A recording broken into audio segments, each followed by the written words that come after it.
Lucas capítulo 14, versículos del 15 al 24.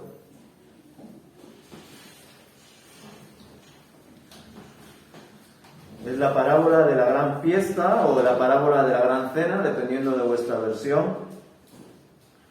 Y la pregunta sería, ¿cuál es tu excusa? Porque de algún modo veremos en esta parábola cómo varias personas, varios invitados, comparten sus excusas legítimas, pero excusas al fin y al cabo, al Señor, al amo de la gran fiesta. Jesús en el versículo 15 en adelante continúa enseñando a las personas que se encontraban en la casa del líder de los fariseos, en la cual había sido invitado a cenar. Y dice el autor: al oír esto, un hombre que estaba sentado a la mesa con Jesús exclamó: ¡qué bendición será participar de un banquete en el reino de Dios! Jesús respondió con la siguiente historia: un hombre preparó una gran fiesta y envió muchas invitaciones. Cuando el banquete estuvo listo, envió a su sirviente a decirles a los invitados: vengan, el banquete está preparado. Pero todos comenzaron a poner excusas.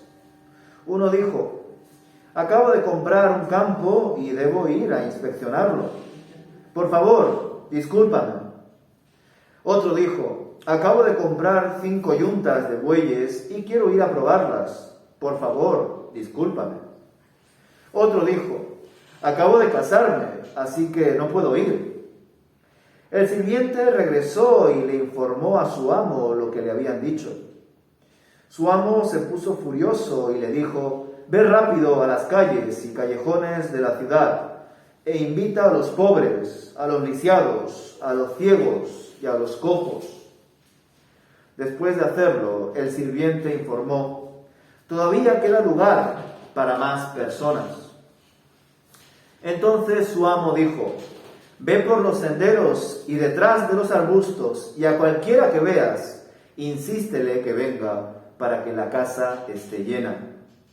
Pues ninguno de mis primeros invitados probará ni una migaja de mi banquete.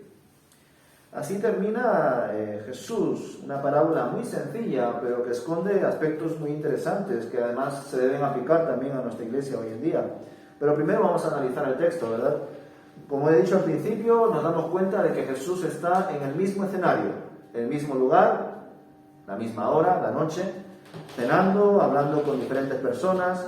Recientemente le había compartido un consejo al anfitrión, ¿verdad?, sobre la importancia de no invitar a tus allegados, a tus amigos, a los ricos, sino más bien a aquellos que no te pueden devolver la invitación. De esa forma tendrá mucho más sentido y una mayor recompensa en los cielos el atender a personas que no tienen los recursos para devolverte ese favor. Vemos que aquí rápidamente Jesús aprovecha para compartir otra enseñanza vital, relacionada también con lo que nosotros ya sabemos que será las bodas del Cordero, ¿verdad? Esa fiesta final donde la novia y el novio, donde Cristo y la Iglesia estarán casados para siempre. En el versículo 15 ya vemos ese cambio, vemos cómo esta persona quiso participar, probablemente estaría escuchando el consejo que Jesús había compartido de anfitrión y exclamó que qué bonito sería participar del banquete en el reino de Dios. Es cierto que, por ejemplo, la Reina Valera no dice banquete, dice comer pan en el reino de Dios. Desde luego es mucho mejor comer pan en la mesa de Dios que comer el mejor banquete que queráis aquí en la tierra. No obstante, ya cuando Jesús hablará en su parábola, veremos que lo que Dios nos tiene preparado no es solamente pan, como dijo este hombre, ¿no? Qué bueno sería comer pan sentados a la mesa del Señor en el reino de Dios. Pero vemos que en verdad el Señor tiene algo mucho mejor preparado para nosotros. Es más, en otro texto nos podemos recordar cómo Jesús les enseña a sus discípulos que Él se tiene que marchar para preparar diferentes cosas que serán necesarias para cuando nosotros vayamos al cielo. La narrativa de la parábola de la gran fiesta es muy sencilla. Vemos que el énfasis está en las respuestas, el orden de los invitados y los tipos de invitados. Lo he seleccionado en 5 puntos, 5 características de estas parábolas. Por un lado vemos que hay un hombre que organiza la fiesta y que envía invitaciones. Este hombre se identifica como el amo y probablemente está haciendo referencia a Dios Padre. Por otro lado, característica número 2. Hay sirvientes que comunican, un sirviente que comunica la invitación y también los resultados. Probablemente este único sirviente, que aparece en singular, sea Jesús, el Hijo, ¿verdad? El que comunica la invitación, el Evangelio, la gracia de Dios. Tercera característica. Los primeros invitados niegan su asistencia y comparten excusas. Algunas que tienen más sentido, ¿verdad?, que son más legítimas que otras. Quizá probablemente el que dice que quiere probar las yuntas de bueyes que ha adquirido, pues bueno, eso se podría esperar. Pero sin embargo, aquel que se acaba de casar, por ejemplo, es incluso algo que es comprensible en el mundo laboral. Tú cuando te casas te dan unos días, ¿verdad?, para que puedas descansar, irte de luna de miel con tu pareja, etcétera, ¿verdad? Pero no obstante, Jesús nos está mostrando, y de hecho más adelante lo reflexionaremos más el domingo, con el costo de ser discípulo de Jesús, de cómo debemos dejar todo atrás. Incluso el texto dice que debemos odiar a nuestras familias, odiarnos a nosotros mismos, con tal de seguir a Jesús. Ya reflexionaremos en ello, pero de algún modo esta parábola ya está apuntando a esa línea, ¿verdad?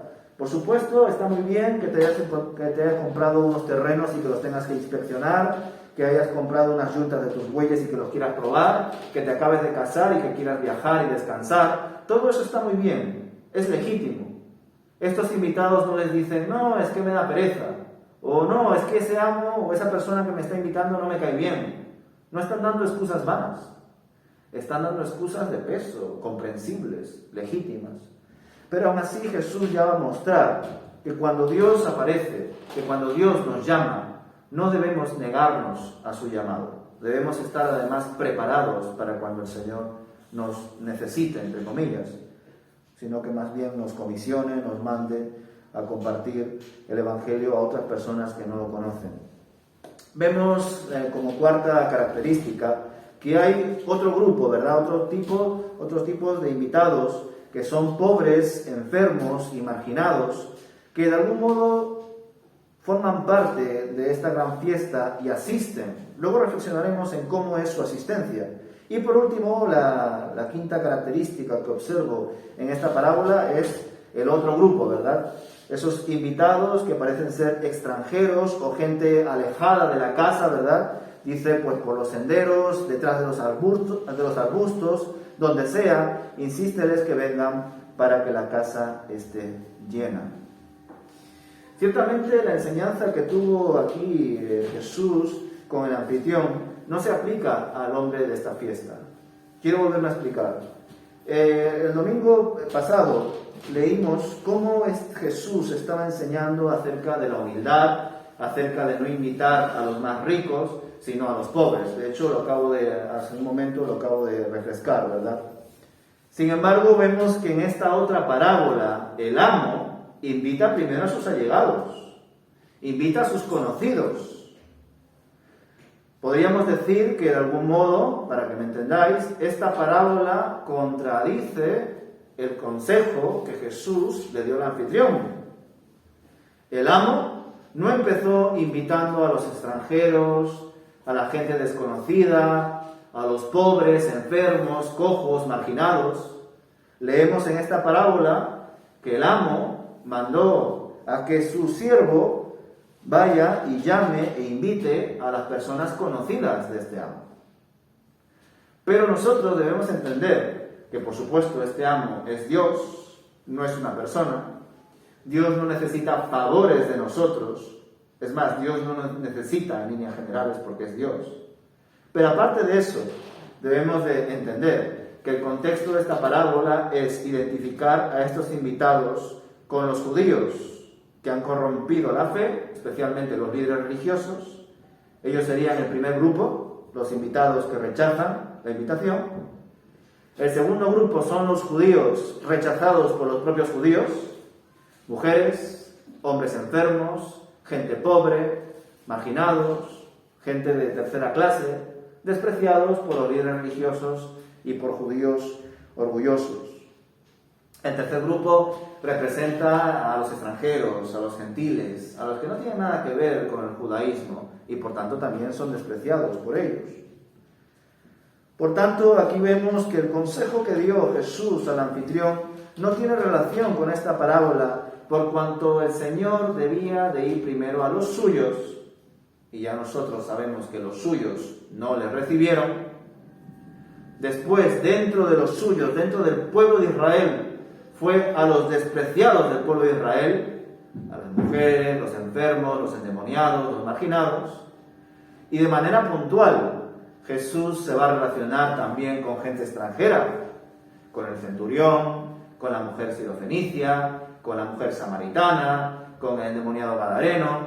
Podría mencionar diferentes casos, ¿verdad?, de personas que no eran judías como tal, que no formaban parte del pueblo cerrado de Israel, que de algún modo tenía rechazo a todo lo que estaba más allá de sus tradiciones y sus costumbres.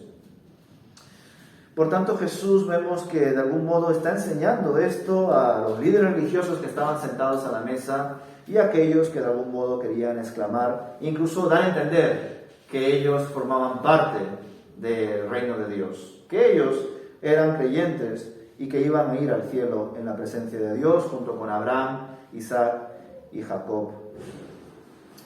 Vemos también que Jesús de algún modo quiere mostrar la importancia de recibir la invitación o de acoger ese llamado de Dios.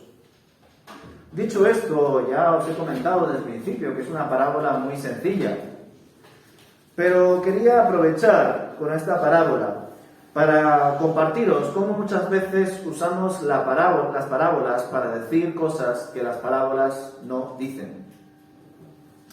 Hay algunos estudiosos, teólogos, creyentes, que usan las parábolas para justificar sus ideas acerca de Dios y que muchas veces se alejan de la correcta interpretación de la parábola. Uno puede estar de acuerdo con que nosotros estamos esclavos del pecado, con que nosotros no tenemos libertad salvo en Cristo. Podemos estar de acuerdo o no con que Dios predestina a algunos para salvación, o quizá no, ¿verdad? Podríamos estar de acuerdo con estas teorías, que quizá a algunos os suenen más, a otros menos, que se relacionan a dos grandes movimientos, el calvinismo y el arminianismo. Son expresiones que sobre todo reflexionan en cómo se opera, cómo se realiza, cómo se efectúa la salvación de Jesús. En su origen, los arminianos entendían que la salvación de Jesús se hace realidad en la persona cuando la persona acepta a Dios, libremente. El Evangelio es para todos y solamente los que aceptan el Evangelio son creyentes. Por otro lado, los calvinistas, al menos en su origen, entendían que Dios era soberano en todo, incluido en la salvación. Por tanto, el entender que el creyente debía de responder el Evangelio estando muerto en sus delitos de pecados, estando muerto espiritualmente, siendo esclavo en el pecado, era algo inviable. Una persona muerta no puede responder. Una persona esclava no puede ser libre. Y por tanto Dios, según los calvinistas, escoge a aquellos que se van a salvar, hacen que de algún modo su corazón se regenere y así puedan aceptar a Dios. En líneas generales os he descrito estos dos movimientos, pero os quiero compartir las razones de por qué comento estas cosas. Comprobamos en esta breve parábola que hay algunos aspectos que nos deben de llamar la atención. Como he dicho antes, son 3 grupos, pero solamente el primer grupo ha sido invitado. El segundo grupo y el tercero, si lo leéis bien, no han sido invitados. Los únicos que han sido invitados han rechazado la invitación. En líneas generales, el grupo de calvinistas dirían: por supuesto, porque una persona que no ha sido regenerada por el Espíritu de Dios, una persona que no ha sido libre por la verdad de Cristo, Una persona que no ha nacido de nuevo no puede recibir al Señor. Eso te dirían este grupo. Pero además vemos expresiones, ¿verdad? Palabras que nos invitan a pensar en ello. En la Nueva Traducción Viviente, por ejemplo, se usa el término invitar. Leemos, ¿verdad? En el versículo 21, el sirviente regresó y le informó a su amo lo que le habían dicho. Su amo se puso furioso y le dijo: ve rápido a las calles y callejones de la ciudad e invita a los pobres, a los lisiados, a los ciegos y a los cojos. En la Nueva Traducción Viviente pone invitar para el segundo grupo, pero en vuestra Reina Valera, y cuando lo leemos en los textos originales, dice mete a los pobres, lisiados, ciegos, enfermos. Y en griego el verbo se traduce también como una orden. Trae acá a los pobres, los lisiados, los ciegos y los cojos. Al primer grupo se les invitó y las distintas personas de ese grupo dieron excusas. Mis terrenos, mis bueyes, me he casado. Pero al segundo grupo no se le invitó. Mételos aquí, mételos a mi casa, tráelos acá. En la línea de lo anterior, debemos considerar al tercer grupo, que son los de los senderos, versículo 23, y detrás de los arbustos y a cualquiera que veas por las calles. Insístele que venga para que la casa esté llena, dice la Nueva Traducción Viviente, que es la versión que yo uso. Sin embargo, en otras versiones, para el tercer grupo, se usa la expresión constríñelos a entrar o fuérzalos a entrar. Y en el griego sigue en esa misma línea de orden: oblígalos a que entren. Desde luego, todo esto reafirma que al final ningún invitado entra por su propio esfuerzo, voluntad, conciencia o como lo queráis llamar, sino que de algún modo son traídos, impulsados, forzados para que entren y disfruten de una gran fiesta que ellos no sabían ni que existía, y mucho menos que ellos eran dignos de entrar. Como podéis comprobar, podría profundizar en varias ramas de la teología y de la historia que hablan sobre estas luchas, ¿verdad?, entre si Dios es soberano, el ser humano es responsable, a partir de cuándo el ser humano es responsable, cómo el ser humano puede decidir si no es libre porque está esclavo del pecado. Son preguntas que surgen a la hora de analizar los diferentes textos de la Biblia y también la historia. Desde luego, esta parábola apoyaría muchísimo el grupo de los calvinistas. Pero hermanos, yo no vengo aquí a predicaros a Calvino, ni el calvinismo. Yo tampoco soy calvinista, pero tampoco soy arminiano. Yo soy cristiano. Os planteo estos dos movimientos y os planteo esta interpretación, porque desgraciadamente puede ser usada para de algún modo justificar ese movimiento. No podemos usar textos de la palabra de Dios para de algún modo confirmar lo que nosotros pensamos de Dios. Y es cierto que es un misterio, ¿verdad?, cuando queremos analizar la cronología de la salvación. ¿En qué momento tengo el encuentro personal con Dios? ¿En qué momento experimento la conversión? ¿En qué momento esa respuesta se efectúa en un nuevo testimonio? ¿En qué momento soy santificado por Dios y voy creciendo espiritualmente en mi vida como creyente? Son preguntas legítimas de formular. Y nosotros queremos de algún modo formar un eje cronológico y poner las rayitas y decir, aquí, este día, en este mes, pasó esto, luego pasó lo otro. A nosotros nos encanta hacer así. Y de algún modo podríamos pensar que Dios conoce exactamente los procesos y los pasos de la salvación de cada uno de nosotros. Pero en cuanto a nuestra mente, que está muy limitada comparada con la mente de Cristo, muchas veces caemos en errores. ¿Qué os estoy diciendo con todo esto? ¿Que no estoy de acuerdo con que Dios, como dicen los calvinistas, no es soberano? Por supuesto. Dios es soberano, estoy de acuerdo con eso. Que no estoy de acuerdo con que Dios es el único que garantiza nuestra salvación. Y como dirían quizá algunos arminianos, nosotros no formamos parte de la responsabilidad de nuestra salvación.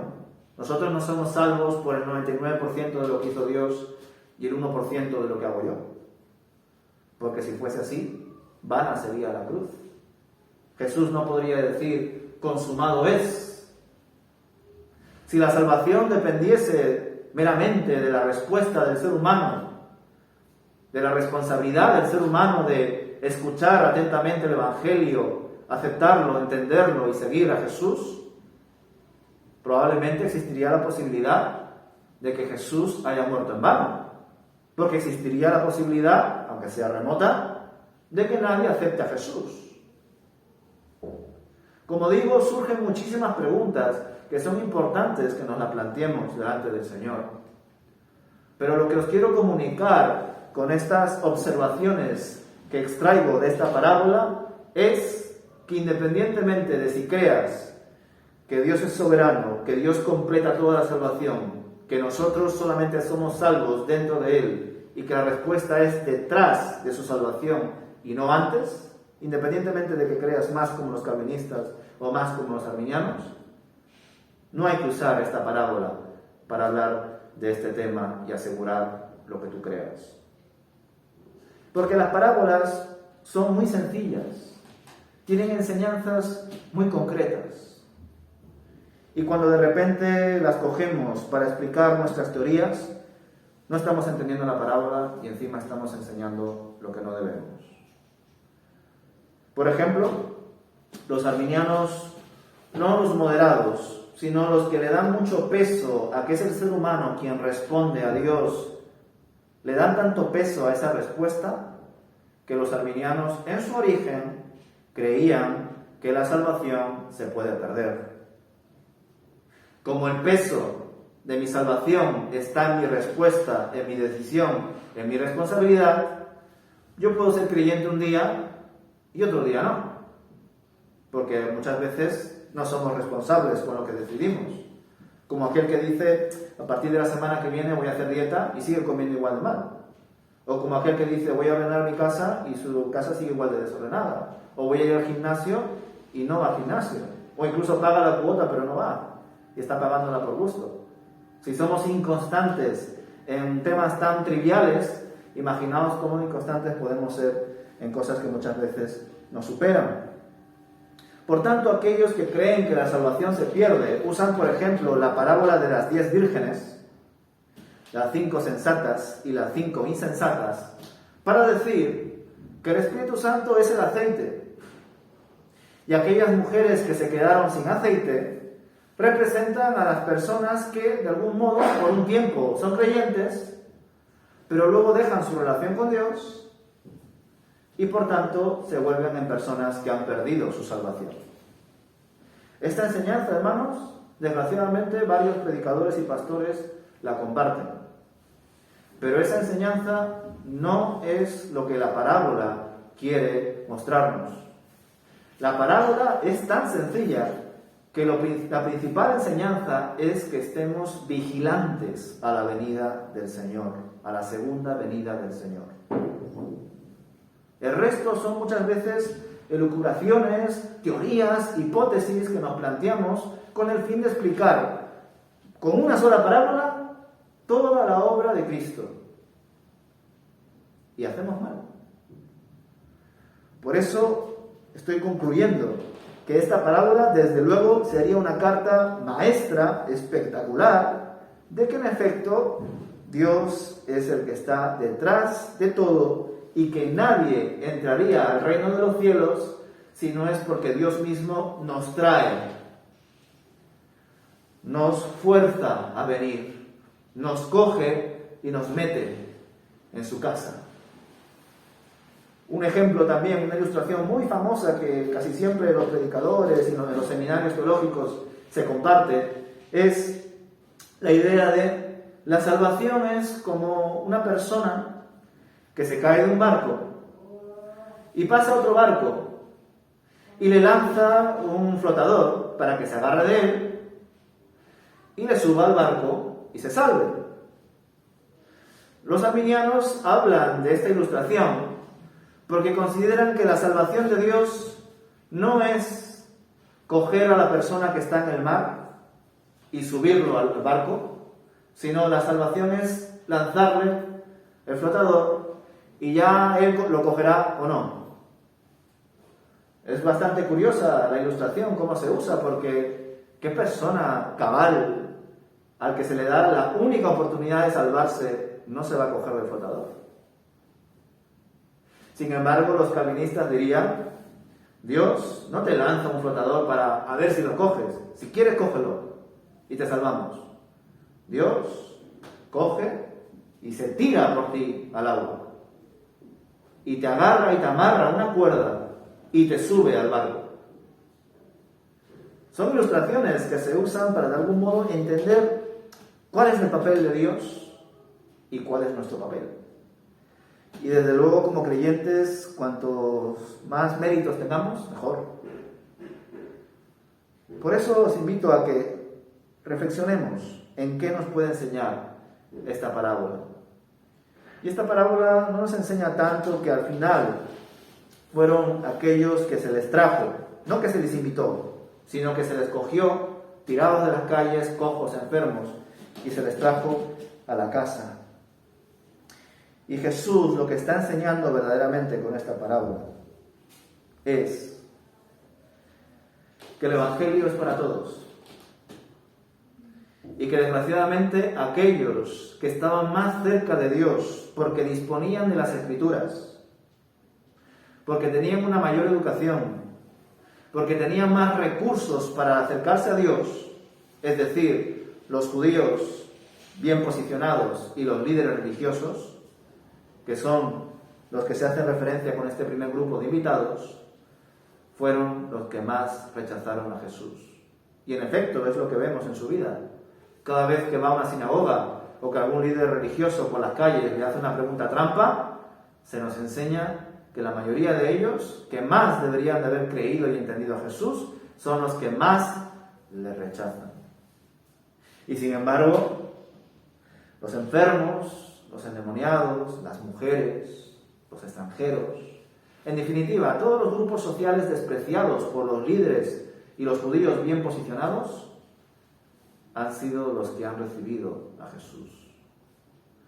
Los propios discípulos de Jesús, los 12, incluido Judas, son ese ejemplo de personas que no eran eruditos de la palabra de Dios. Eran pescadores, artesanos, un recaudador de impuestos. Y aún así siguieron al Señor y aprendieron de Él. Desde luego, esta parábola está describiendo que muchos han sido invitados, muchos han podido escuchar la palabra de Dios, pero desgraciadamente la mayoría de ellos lo han rechazado. Pero la gracia de Dios se ha extendido y afortunadamente cada año hay más traducciones de la Biblia en nuevas lenguas. Cada año tenemos más recursos. Fijaos cómo es increíble, ¿no? Todos los recursos que disponemos ahora con Internet, el acceso a tantos estudios, tantas versiones de la Biblia, y pensar que hace pocos siglos solamente los sacerdotes tenían ese acceso. E incluso cuando se predicaba de la palabra de Dios, como en los tiempos de Lutero, se predicaba en latín, cuando casi nadie del pueblo sabía latín.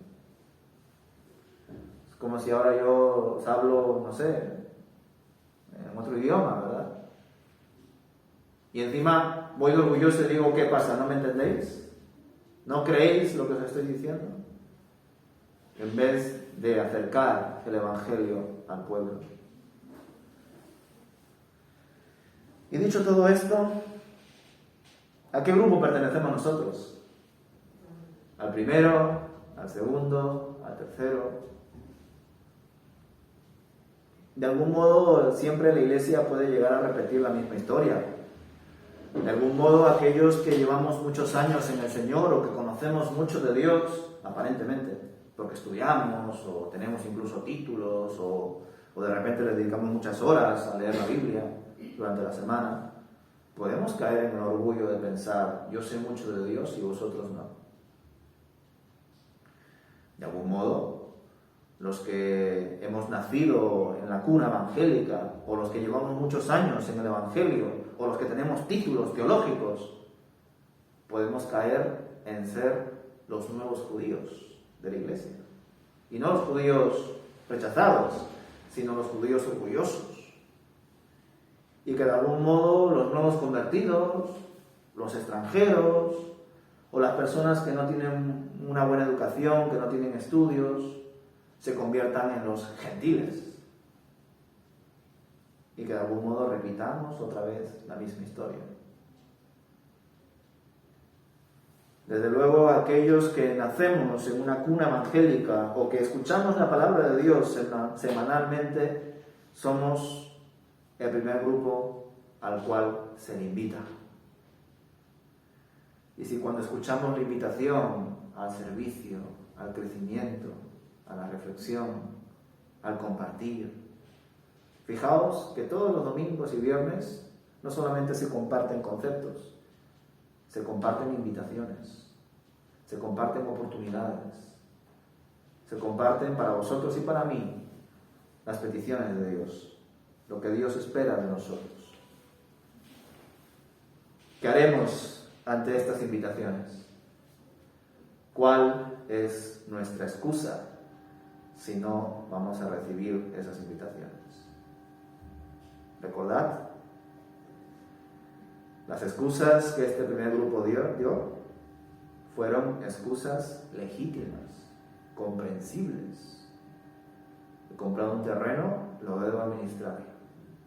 He comprado un utensilio para mis animales, del cual dependo para comer, debo probarlos. Me acabo de casar, tengo que estar con mi esposa. Excusas comprensibles.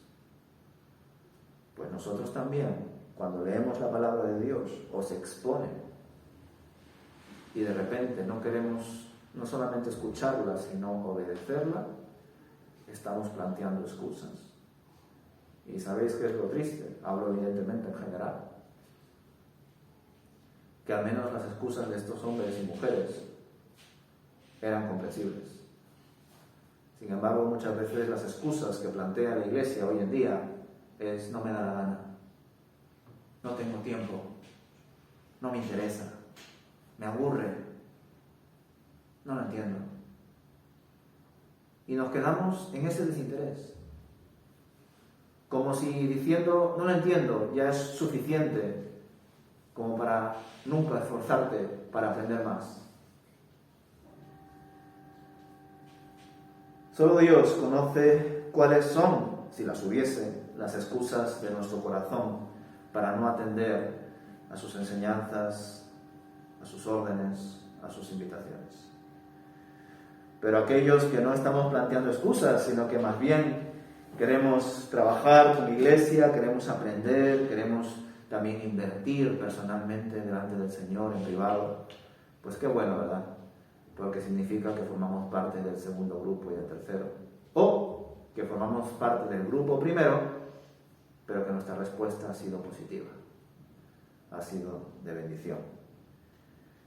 Así que oremos por ello, hermanos, oremos porque nuestra respuesta, independientemente del grupo que seamos, sea siempre para el reino de Dios. Amén. Amén.